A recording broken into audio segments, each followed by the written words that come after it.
Well, I'm going to celebrate today, folks. It's a great day, and I'm very happy to be here for it.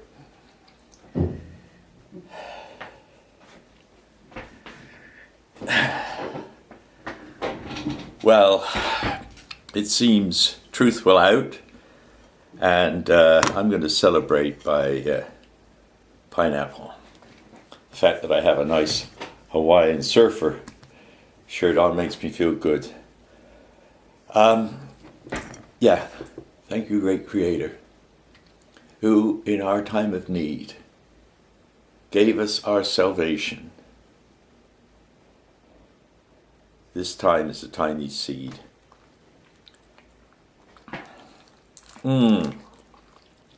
Mmm. Mmm. Mmm.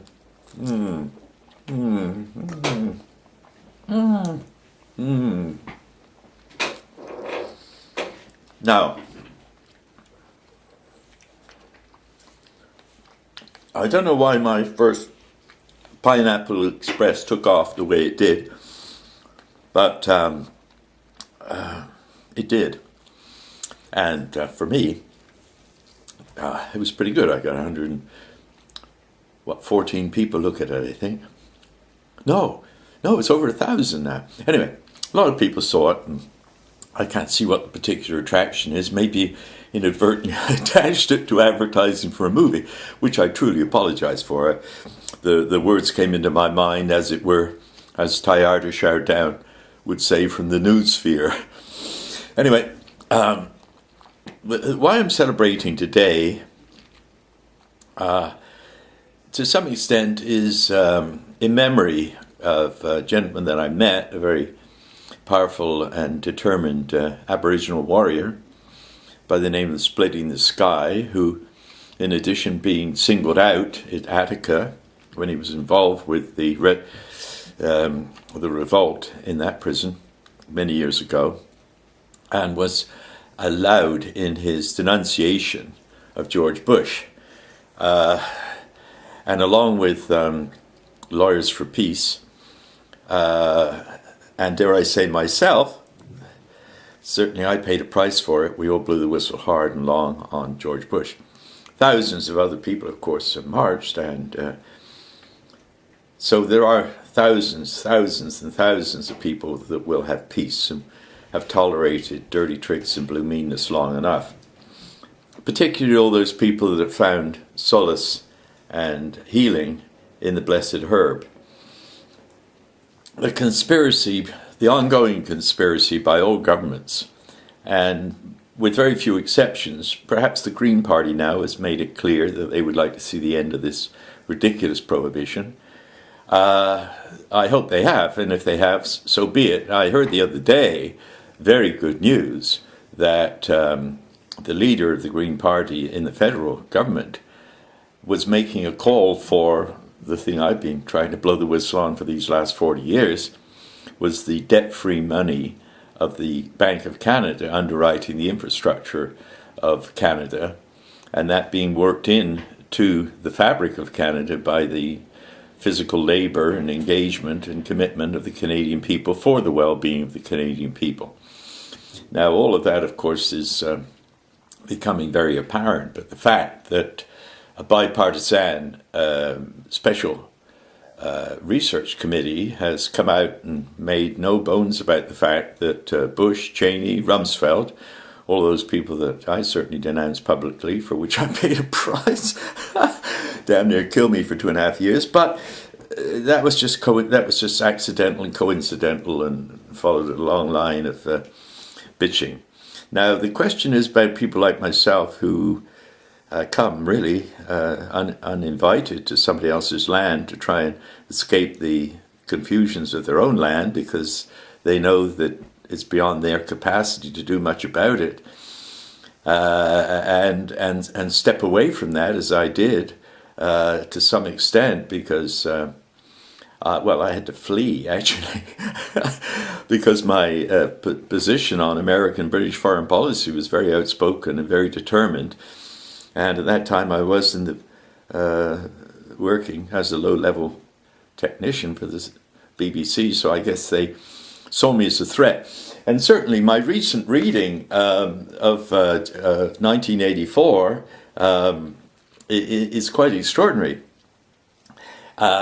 Stuff that I guess I read when the book was published penetrated my consciousness and turned me away from wanting to be anything but a prole. I guess that was short for the proletariat. In other words, a commoner, and so I guess I did identify with the poor, the disenfranchised, and dare I say, the common man, who was not, for as much as anything, political reasons and attitude reasons, destined to remain poor and largely helpless.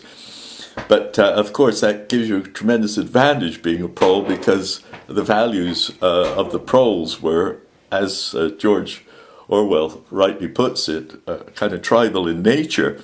And of course, the tribe is based on the family. You know, without the family, the tribe would not make much sense.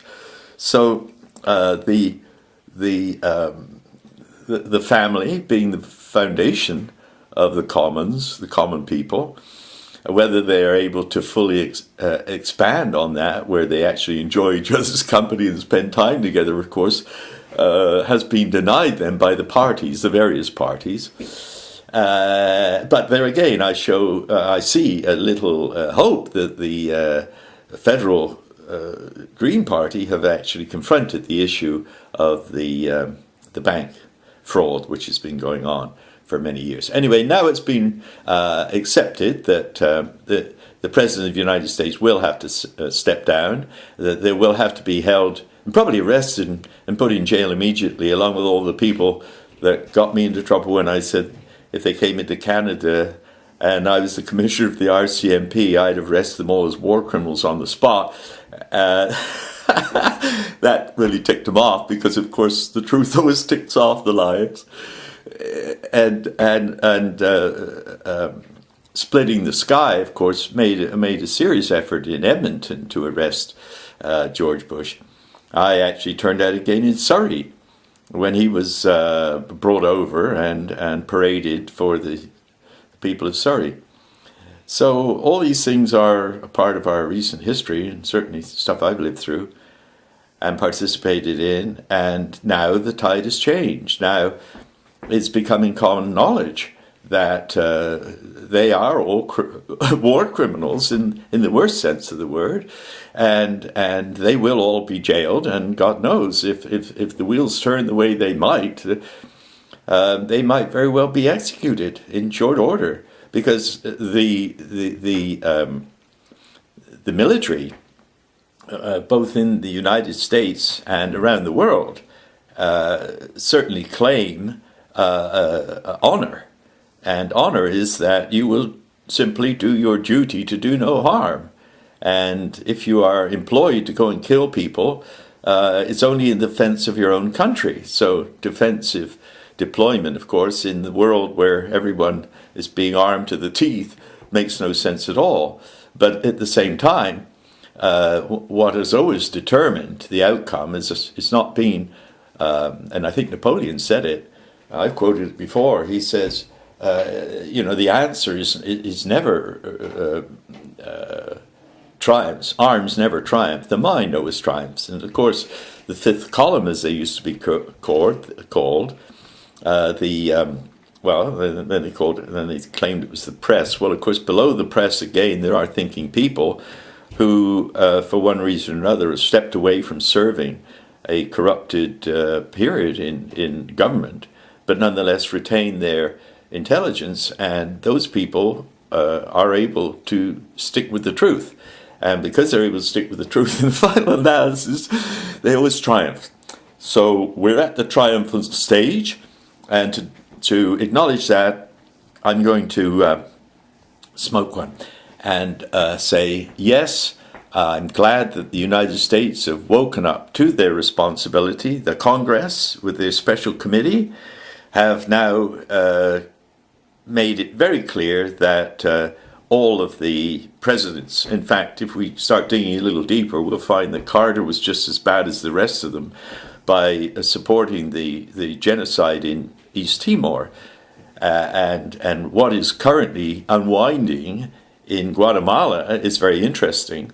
That all of these presidentes, all these people who were trained by the United States to be really evil mother, they have they're now all running scared. So, yeah, I think we might very well celebrate today, and my general celebration is that I have a little toke, a blessed sacred herb.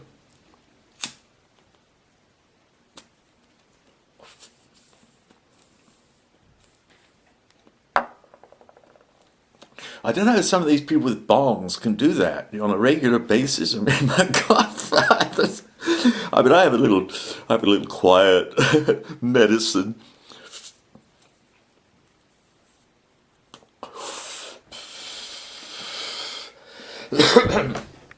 And it's definitely cleans the lungs, and it's a medicine.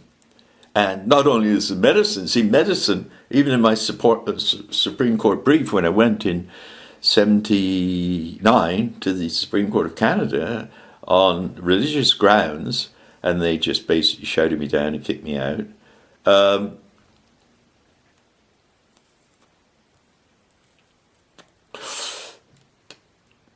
You know, that was never really seriously dealt with. And it is a sacred herb. It's been well documented by my friend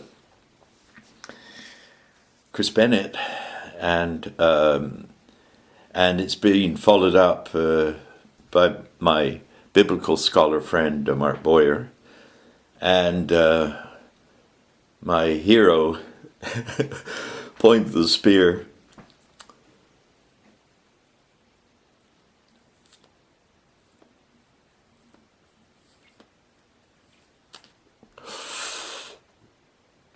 But the Oracle. Thank you.